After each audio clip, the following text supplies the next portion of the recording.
Una svolta epocale, abbiamo preso in mano 7 anni fa la città che aveva il 33% di cittadini allacciati alla rete fognaria, siamo arrivati oggi nel 2025 con il 60% di cittadini allacciati, significa aver realizzato 40 km di rete fognaria e 40 km di rete acquedottistica, quindi numeri davvero straordinari che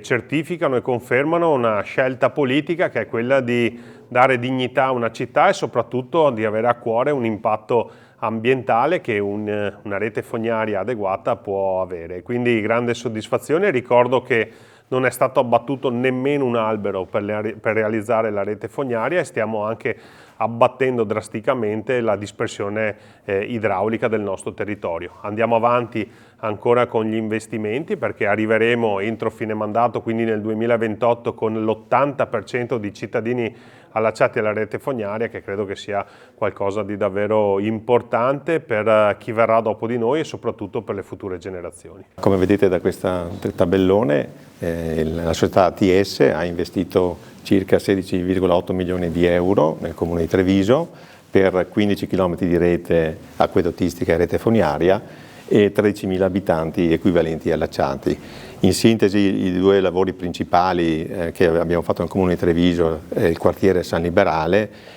dove è l'investimento di circa 4 milioni di euro per 2.000 abitanti equivalenti allacciati, 6 km di rete. E poi anche la città Giardino, altro importante intervento fra questi, che è di 3 milioni e 200 mila euro circa per 3.750 abitanti equivalenti allacciati, anche qui circa 6 km di rete. Io approfitto per ringraziare naturalmente l'amministrazione comunale di Treviso, il sindaco, gli assessori e tutti i consiglieri